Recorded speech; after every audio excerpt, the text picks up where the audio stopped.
हर रोज एक नई कहानी देखने के लिए चैनल को सब्सक्राइब करें और बेल आइकन दबाना ना भूलें। रोशनी नाम की एक लड़की थी जो कि बहुत मेहनती थी। वो पढ़ने लिखने में बहुत होशियार होती है। वो अपना पूरा घर अकेले ही संभालती है। वो रोज सुबह स्कूल जाती और वहाँ से आने के बाद घर का सारा काम करती। ऐसे ही समय बीतता है और अब रोशनी की स्कूल की पढ़ाई खत्म हो जाती है। वो कॉलेज जाने लगती है। रोशनी दिन रात मेहनत करती है। उसका सपना था कि उसकी सरकारी नौकरी हो और वो उसके लिए मेहनत भी करती है, जैसे मानो भगवान ने उसकी सुन ही ली हो। कॉलेज पूरा होते ही उसकी सरकारी नौकरी लग जाती है तो वो खुश होकर अपनी माँ से कहती है, माँ कहाँ हो आप? देखो आज मैं आपको एक बहुत अच्छी खबर सुनाने वाली हूँ जिसे सुनकर आप बहुत खुश हो जाओगी। ऐसा क्या हो गया बेटा जो तू इतनी खुश है? मुझे अब बता ही दे, आखिर ऐसा क्या हुआ तेरे साथ? आज किसी ने कुछ कहा जिसकी वजह से तू इतनी खुश है? नहीं माँ, आप सोच भी नहीं सकती कि ऐसा हो भी सकता है, क्योंकि मुझे तो खुद यकीन नहीं हो रहा कि मुझे ये मुकाम मिला। लेकिन लगता है माँ आपके आशीर्वाद से आज मेरा सपना पूरा हो गया। अब बोल भी, क्या हुआ? तेरी ये गोलमोल बातें मुझे बिल्कुल समझ नहीं आ रही। अब जल्दी से बता दे कि क्या हुआ है तेरे साथ। माँ दरअसल बात ये है कि मेरी सरकारी नौकरी लग गई है और मैंने जो परीक्षा दी थी उसमें मैं बहुत अच्छे नंबर से पास हो गई हूँ और आज मेरी नौकरी पास के ही स्कूल में लग गई है। मैं आज से एक टीचर हूँ, वो भी सरकारी स्कूल की।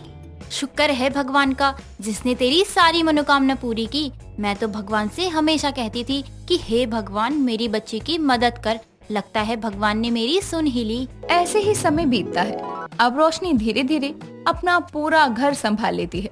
अब रोशनी अपना नया घर ले लेती है और एक बहुत अच्छी जिंदगी जीने लगती है। सब होते देखकर रोशनी को दीपा कहती है, बेटी मुझे यकीन नहीं हो रहा कि कैसे तूने सब संभाल लिया। तेरे पापा के गुजर जाने के बाद तो तूने ही सारा घर संभाल रखा है। तूने सभी जिम्मेदारियों को बहुत अच्छे से संभाला है बेटी। तेरी जैसी बेटी भगवान सबको दे। माँ आप इतना मत सोचो, मैं हूँ ना, मैं सब देख लूंगी। बस आप खुश रहो, बाकी सारी चीजें आप मुझ पर छोड़ दो। आपको किसी बात की चिंता करने की कोई जरूरत नहीं है। नहीं बेटी, मुझे किसी बात की चिंता नहीं है। बस तू ऐसे ही खुश रह और भगवान ऐसे ही तेरी हर बात सुने। तेरे सर पर उनका आशीर्वाद हमेशा बना रहे। अब बस ये सोचती हूँ कि एक अच्छे से लड़के को देखकर तेरे हाथ पीले कर दूं। कब तक अपनी बूढ़ी माँ के साथ ऐसे रहेगी? एक दिन तो तुझे भी विदा करना है मुझे। माँ आप हर वक्त मेरी शादी के पीछे क्यों पड़ी रहती हो? अगर मेरी शादी हो गई तो आपको कौन देखेगा? आपकी सेवा कौन करेगा?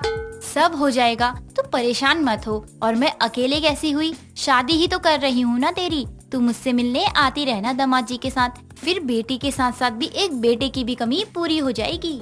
ऐसे ही समय बीतता है और दीपा की बेटी रोशनी को लड़के वाले देखने आते हैं। लड़के की माँ गीता रोशनी से कहती है, क्या क्या कर लेती हो बेटा? जी मैं सब कर लेती हूँ और मेरी सरकारी नौकरी है। मैं सरकारी स्कूल की टीचर हूँ और अपनी माँ की देखभाल भी मैंने अकेले ही की है। और फिर रोशनी की माँ लड़के से कहती है, और बेटा तुम भी कुछ बताओ अपने बारे में। रोशनी के बारे में ये सब सुनकर गीता के मन में लालच आ जाता है।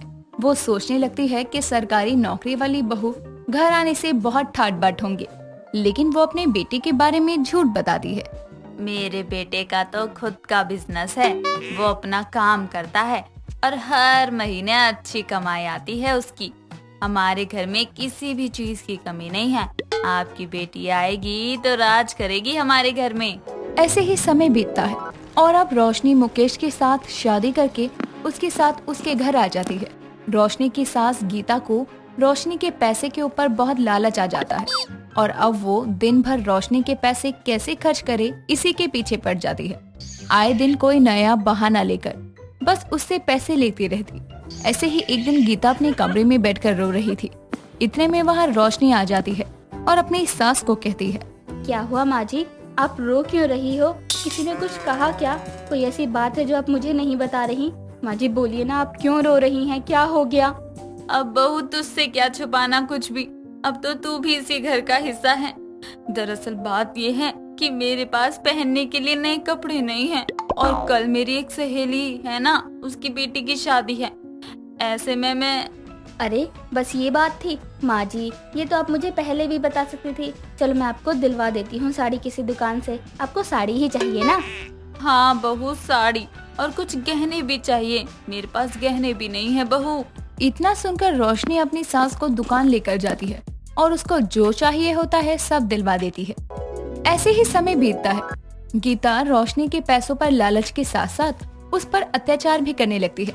लेकिन बेचारी रोशनी सुबह उठकर घर का सारा काम करती, स्कूल जाती और जब स्कूल से वापस आती तो फिर घर के कामों में लग जाती। जो भी तनख्वाह आती सारे पैसे उसकी सास उससे छीन लेती और उससे अपने घर के फालतू की जरूरतों को पूरा करती। एक दिन रोशनी अपनी माँ को पैसे देने के लिए अपनी सास से पैसे मांगती है और कहती है, माँ जी, मुझे अपनी माँ को कुछ पैसे देने हैं, उनको जरूरत है, तो क्या आप मेरी जो तनख्वाह आती है उसमें से कुछ पैसे दे सकती हो जो मैं अपनी माँ को दे सकूं? नहीं, कोई जरूरत नहीं है। तू इस घर की बहू है, अब तेरी किसी चीज पर तेरी माँ का हक नहीं है। तो तू जानती है ना, वो सब तो हमारा है। लेकिन माँ, मुझे कुछ नहीं, बस थोड़े ही पैसे चाहिए, बाकी आप सब रख लो। मेरी माँ को जरूरत है अभी पैसों की, वो अकेली भी है, मेरे सिवा उनका कोई है भी नहीं। इतना बोलने के बाद भी गीता के कान में जू तक नहीं रेंगती। वो तब भी उसको पैसे नहीं देती। ये सब देखने के बाद रोशनी के पास जो भी पैसे होते हैं वो उन पैसों को लेकर अपनी माँ के पास चली जाती है। वहाँ पहुँचने के बाद वो अपनी माँ से कहती है, माँ ये लो पैसे, आपने मांगे थे ना, आप ठीक तो हो ना? अरे मैं तो ठीक हूँ, लेकिन तूने अपनी ये क्या हालत बना रखी है बेटा? तू ठीक तो है ना? नहीं माँ, बिल्कुल नहीं हूँ। वो लोग सिर्फ मेरे पैसों से प्यार करते हैं, मुझसे नहीं। वो लोग मुझे बहुत तकलीफ दे रहे हैं माँ, अब मैं वहाँ कभी नहीं जाऊंगी। ऐसे ही समय बीतता है और रोशनी अपने ससुराल नहीं जाती, अपनी माँ के पास रहने लगती है। यूं ही दिन गुजरते हैं और एक दिन उसके ससुराल में उसकी सास की बहुत तबीयत खराब हो जाती है, जिसके इलाज के लिए उसके बेटे के पास पैसे नहीं थे। वो पैसे मांगने अपनी बीवी के पास आता है और उससे कहता है, दीपा कहाँ हो तुम? माँ की तबीयत बहुत ज्यादा खराब हो रही है और मेरे पास पैसे भी नहीं है जिससे मैं उनका इलाज करवा सकूं। मुझे कुछ पैसे चाहिए। ये कोई पूछने की बात है? तुम बोलो कितने पैसे चाहिए, वो मेरी भी सास है। फिर रोशनी अपनी सास के इलाज के लिए मुकेश को पैसे दे देती है और उसकी सास जल्दी से ठीक होकर घर वापस आती है। वापस आने के बाद गीता अपने बेटे से कहती है, मुकेश बेटा, मेरे इलाज के लिए किसने पैसे दिए? तेरे पास इतने पैसे कहाँ से आए? माँ, आपके इलाज के सारे पैसे रोशनी ने दिए हैं। आपको ठीक करने में रोशनी ने बहुत मदद की। ये सब सुनने के बाद गीता को समझ आ जाता है कि जिस बहू का वो इतना फायदा उठा रही थी, उस पर इतना अत्याचार कर रही थी, मुसीबत के समय उसने ही उसकी मदद की। इस तरह उसे अपनी गलतियों का एहसास हो जाता है। शांति निवास में शांति का कोई नामो निशान नहीं था, क्योंकि शांति की 5 बहुएं हेमा, रेखा, जया, सुषमा और मीना चिड़िया घर में कैद जानवरों की तरह लड़ाइयाँ किया करती थी। ऐसे ही एक सुबह रसोई में जब 5 बहुएं काम कर रही होती है, तभी नाश्ते की टेबल पर बैठी हुई शांति आवाज देते हुए कहती है, अरे मेरी 5 देवियों, नाश्ता बना या नहीं? जी माताजी, ला रहे हैं। इतना कहकर 5 बहुएं अपने अपने हाथों में खाने की ट्रे लिए लाइन में शांति के सामने आकर खड़ी हो जाती है और शांति बोलती है, अरे सारी की सारी ऐसे स्टैचू की तरह क्यों खड़ी हो? बता भी दो क्या बनाया है? माँ जी, मैंने तो कटलेट और कोकोनट चटनी बनाई है। माँ जी, मैंने पनीर आलू सैंडविच और ग्रीन चटनी। माँ जी, मैंने आलू टमाटर की सब्जी और पूरी बनाई है। माँ जी, मैंने डोसा बनाया है।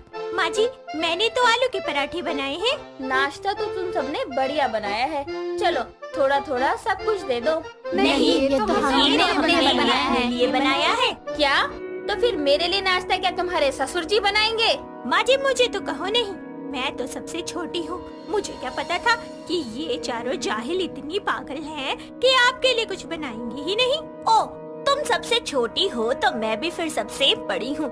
इस हिसाब से तो तुम सबको मुझे भी खाना बना कर देना चाहिए। ओहो, कहना क्या चाहती हो कि हम नौकर बन जाएं और आप आराम से महारानी बनकर बेड पर पसर जाओ? जब इतना नाश्ता बना ही लिया था तो तुम्हें थोड़ा और बनाने में क्या मौत आ रही थी? वैसे भी मैं उतना ही बनाती हूँ जितना खाना होता है। बस करो तुम सब, शर्म आनी चाहिए। 5 बहुओं के होते हुए भी मुझे खाना नसीब नहीं हो रहा टाइम पर।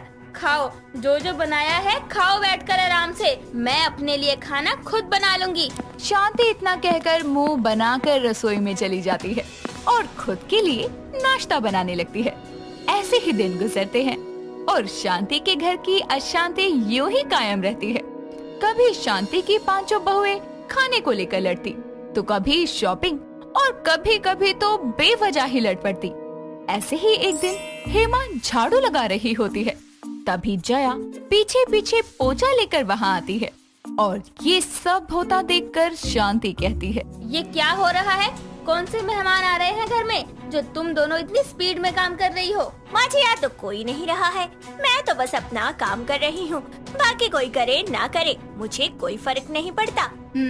सही कह रही हैं हेमा दीदी, हम सब अपना अपना काम खत्म कर रहे हैं। हेमा दीदी ने झाड़ू लगाया, मैंने पोछा लगा दिया, जया रसोई में सफाई कर रही है, सुषमा बर्तन धो रही है और मीना कपड़े धो रही है। हम सब ने काम बांट लिया है ताकि हम एक दूसरे से बहस करके अपना मुंह दर्द ना करे। अरे लड़ गए हैं, अरे हम थक गए हैं लड़ लड़ के। अच्छा ठीक है, जो करना है करो, तुम पाचू के बीच बोलने का फायदा भी नहीं है। शांति इतना बोलकर वहाँ से जा ही रही होती है कि तभी बाकी की 3 बहुएं वहाँ आकर कहती है, माँ जी, आप बचकर कहाँ जा रही हो? आपने सबके काम तो सुन लिया, कौन क्या कर रहा है, जरा अपना काम भी सुनती जाओ। मेरा काम? मेरा कौन सा काम? खाना बनाने का काम माँ जी, वो कौन करेगा? आप करोगी? हाँ जी माँ जी, सुषमा दीदी सही कह रही हैं। हम सब बाकी का काम कर रहे हैं तो आप भी ये काम करो। जिसे जो खाना है रसोई में जाकर बना ले, मैं किसी के लिए कुछ नहीं बनाकर देने वाली। आई बात समझ में? खुद के लिए बनाऊंगी, खुद ही खाऊंगी।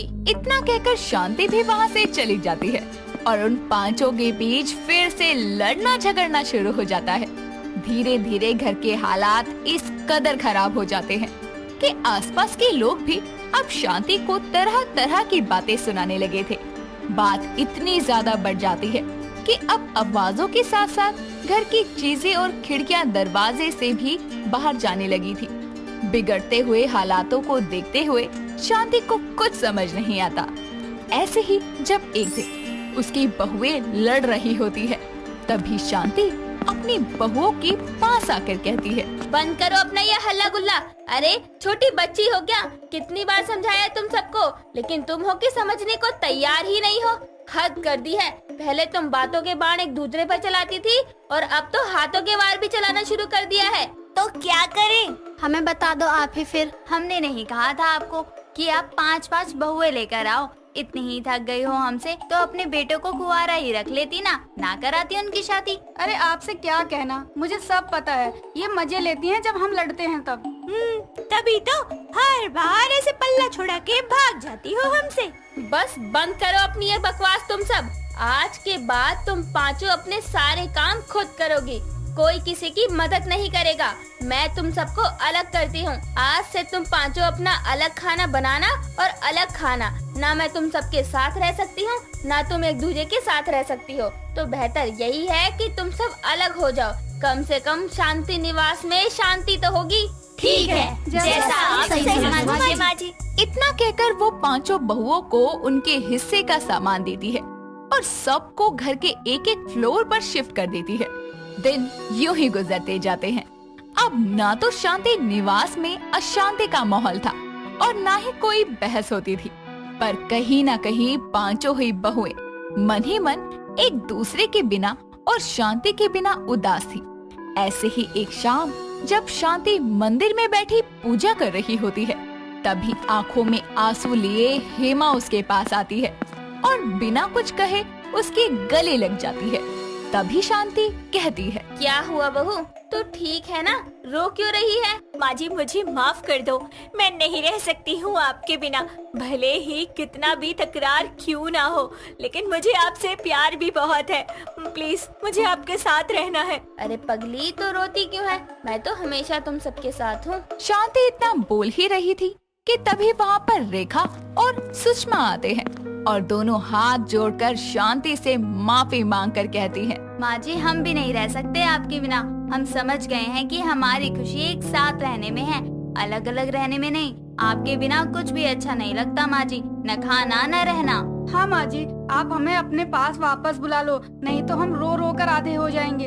हम सबको समझना चाहिए कि ये घर हमारा ही है और हम सबको मिलकर रहना चाहिए, क्योंकि हम सब एक ही परिवार हैं। रेखा और सुषमा ये बोल ही रही थी कि तभी वहाँ पर जया और मीना भी आकर कहती है, माँ जी आज के बाद हम सब कभी नहीं लड़ेंगे और ना ही कोई बहस करेंगे। बस आप हमें खुद से दूर मत करो और ना हम सबको अलग अलग करो। जी माँ जी, हम सब साथ रहेंगे, एक परिवार बनकर कभी कोई मर्जी नहीं चलाएंगे अपनी। हम सबको वापस अपने पास बुला लो ताकि हम फिर से एक साथ रह सके। ऐसे एक घर में अलग अलग फ्लोर पर किराएदार की तरह रहना मुझे बिल्कुल अच्छा नहीं लगता। हमें बस आपके साथ रहना है, कोई तकरार नहीं करनी। जी माँ जी, हमें आपके साथ रहना है। अपनी पांचों बहुओं की बातें सुनकर शांति के दिल को बहुत शांति मिलती है और वो कहती है, मेरी 5 तकरार वाली बहुओं, मैं भी यही चाहती थी कि हम सब हमेशा एक साथ यूं ही खुश रहें। चलो देर से ही सही, कम से कम तुम सबको ये बात समझ तो आ गई।